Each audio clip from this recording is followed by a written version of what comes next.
কিছুক্ষণ আগে, ঘন্টা দুই আড়াইক আগে, বাংলাদেশে ঢাকায় একটি অত্যন্ত দুঃখজনক এবং জঘন্য একটি ঘটনা ঘটেছে।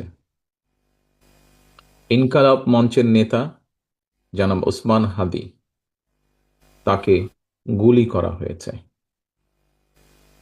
তার উপরে গুলিবর্ষণ করা হয়েছে। আমরা কিছুদিন আগে দেখেছি চট্টগ্রামে একইভাবে আমাদের আরেক প্রার্থীকে গুলি করা হয়েছিল।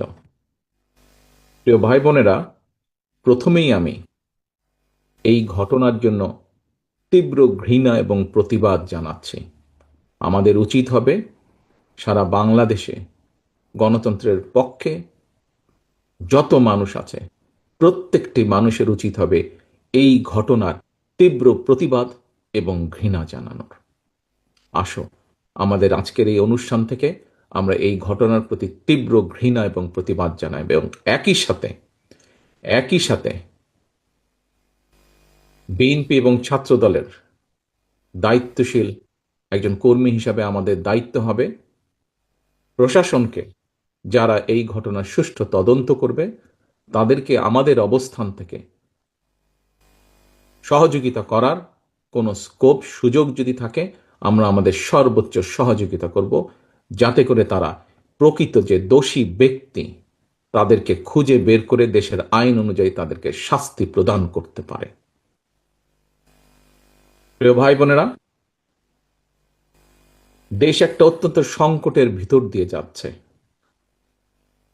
আমরা দেখেছি গত এক বছরে বিভিন্ন সময় বিভিন্ন ব্যক্তি, বিভিন্ন সংগঠনের সদস্যরা হুমকি দিয়েছে প্রকাশ্যে যে প্রত্যাশিত নির্বাচন আগামী ফেব্রুয়ারি মাসে, সে নির্বাচনকে তারা হতে দেবে না, বাধাগ্রস্ত করবে। প্রকাশ্যে হুমকি দিয়েছে।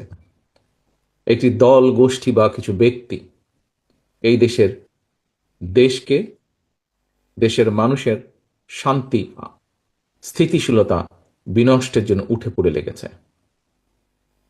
এবং এই কারণেই বাংলাদেশ জাতীয়তাবাদী দল এবং একই সাথে যারা বাংলাদেশের অস্তিত্বে, স্বাধীনতা, সার্বভৌমত্বে বিশ্বাস করেন, দল ছোট বড় বিষয় না, যারা বাংলাদেশি জাতীয়তাবাদের অস্তিত্বে, বাংলাদেশের অস্তিত্বে বিশ্বাস করে, সবার আগে বাংলাদেশ, এই নীতিতে যারা বিশ্বাস করে, আমাদের প্রত্যেকটি দল, প্রত্যেকটি নেতা, প্রত্যেকটি কর্মী, প্রত্যেকটি মানুষকে আজ অতীতের যে কোনো সময় থেকে সবচাইতে বেশি ঐক্যবদ্ধ হতে হবে। কারণ যারা এই দেশের স্বাধীনতাকে ধ্বংস করতে চায়, এই দেশের সার্বভৌমত্বকে ধ্বংস করে এই দেশের স্থিতিশীলতাকে ধ্বংস করতে চায়, তারা তাদের ষড়যন্ত্র যে শুরু করে দিয়েছে, আজকে ওসমান হাদির ঘটনা দিয়ে তা প্রমাণিত হয়। আমরা বিভ্রান্তি ছড়ানো থেকে প্রত্যেককে বিরত থাকতে হবে। কেউ যাতে কোনো বিভ্রান্তি ছড়ানোর সুযোগ না পায়, সেই ব্যাপারে আমাদেরকে সচেতন থাকতে হবে। এবং একই সাথে তদন্তের স্বার্থে যারা তদন্ত করবে, সত্যিকার অপরাধীকে যারা ধরবে, আমাদের অবস্থান থেকে যতটুকু সম্ভব আমরা সর্বোচ্চ সহযোগিতা করব। আজকের অনুষ্ঠানে